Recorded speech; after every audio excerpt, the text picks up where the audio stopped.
দাফন কাফন যখন আপনাকে হয়ে যাবে, এই যে কবর যখন কবরস্থ করা হলো আপনাকে, বিদঘুটে অন্ধকার। দেখেন আপনাকে যখন না কবরস্থ করা হবে, যখন আপনি এই যে কবরের মধ্যে শুইছেন, শোয়ানো হয়েছে আপনাকে, এই যে হাতে মুষ্টিবদ্ধ করে অনেকে কি করে, মাটি দেয় না, যখন মাটি দিবে ধাপ ধাপ আওয়াজ কিন্তু আপনি ভিতর থেকে শুনবেন। আপনার রূহটার অবস্থা তখন কি হবে জানেন? বাইরে মায়ার বাড়ি, প্রাণের সন্তান, প্রাণের স্ত্রী, প্রাণের বন্ধু, কত আয়োজন, কত ব্যস্ততা। আজকে অফিসের কোনো ব্যস্ততা নাই, আজকে বাড়ির কোনো ব্যস্ততা নাই। কার জন্য এত কিছু করলাম? কেউ তো আমাকে রাখলো না, সবাই কবরে থুয়ে আসলাম, সবাই থুয়ে আসলো কবরে। কেন দুনিয়ার জিন্দগিটাকে আমি নষ্ট করলাম? কেন আল্লাহর জন্য আমি মানে সময় কাটাইলাম না? কেন আল্লাহর জন্য আমি কিছু করলাম না?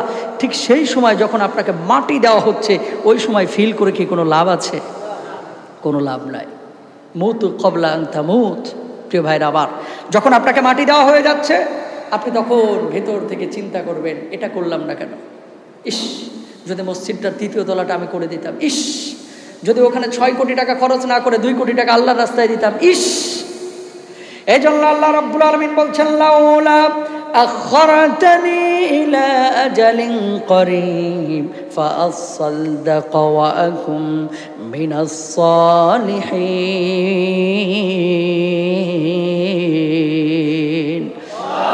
ওই মানুষগুলো তখন বলবে, আল্লাহ, দুনিয়ার জিন্দগিতে যখন আমি জীবিত ছিলাম, মাবুদ গো বুঝি নাই, মাবুদ গো বুঝি নাই। ও গো আল্লাহ, মানুষ তো আমার মাটি দিয়ে চলে যাচ্ছে, কিছু সময়ের জন্য আমার দুনিয়ায় পাঠায় দাও না, একটু দান সাদাকা করে আসে, তোমার রাস্তায় খরচ করে আসে, নামাজ পড়ে আসে, রোজা করে আসে, হজ করে আসে।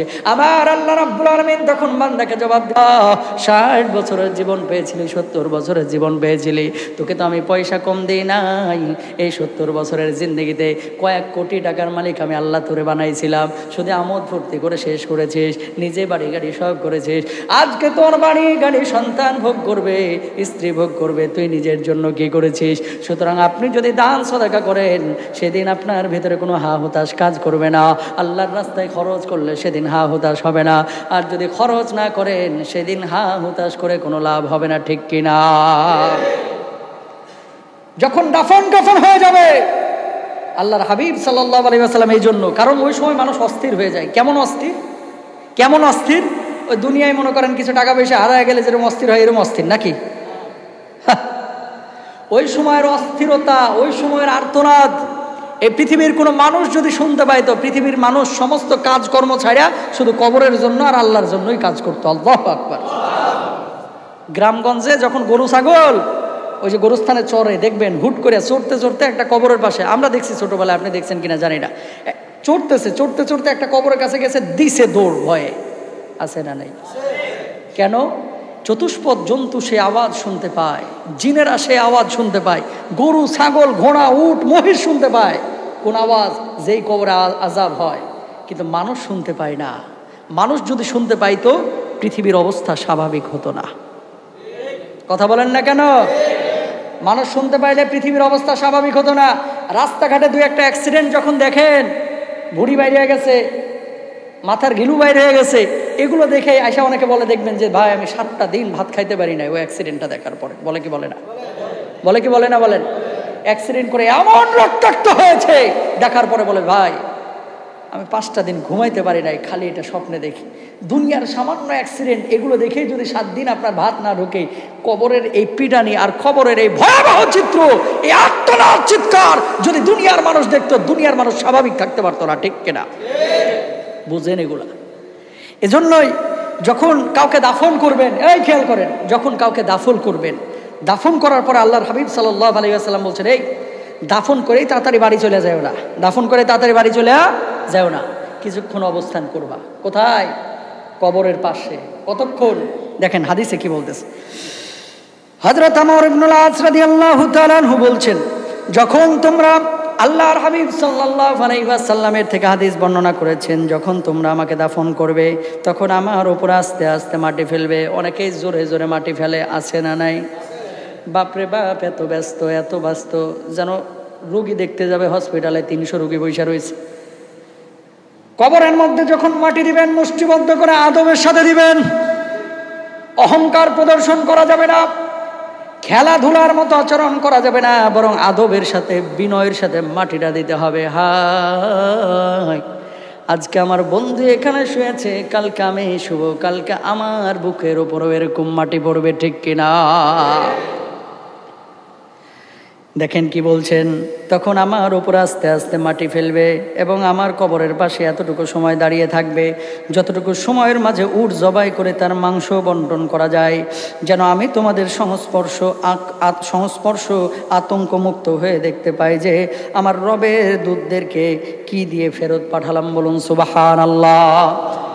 বিশ্বনবী সাল্লাল্লাহু আলাইহি ওয়াসাল্লাম এই জন্য বলছেন, যখন কাউকে দাফন করা হবে এতটুকু সময় অবস্থান করবে।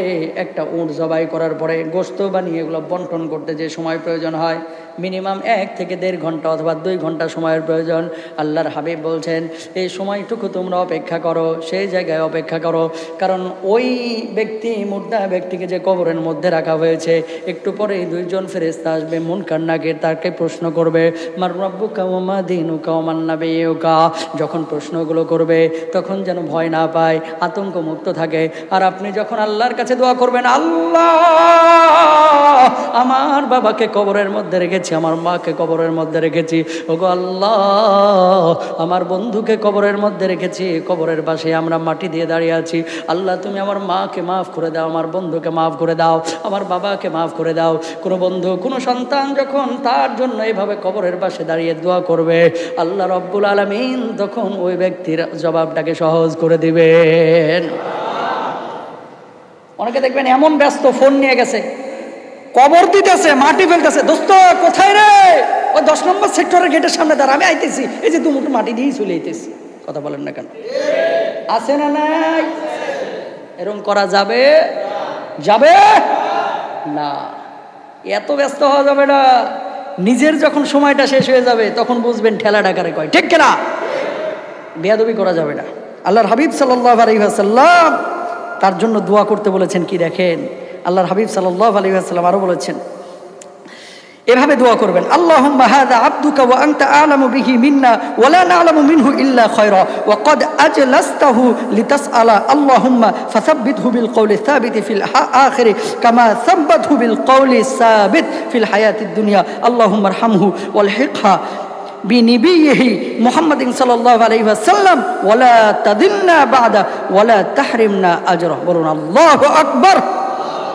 কি হে আল্লাহ, তাকে পরকালে দৃঢ় কালিমার মাধ্যমে অবিচল রাখো, যেভাবে তাকে ইহকালে দৃঢ় কালিমার মাধ্যমে অবিচল রেখেছিলে। হে আল্লাহ, তার প্রতি রহম করো, তাকে তার নবী মুহাম্মদ সাল্লাল্লাহু আলাইহি ওয়াসাল্লামের সঙ্গে মিলিত করো, তার অবর্তমানে আমাদেরকে গুমরাহ করো না এবং তার প্রতিদান থেকে আমাদেরকে বঞ্চিত করো না। বলুন সুবহানাল্লাহ। এভাবে দোয়া করবেন। দোয়া যখন করা হয়, আল্লাহ দোয়া কবুল করলেও ওর প্রশ্নের জবাবটাকে সহজ করে দেন।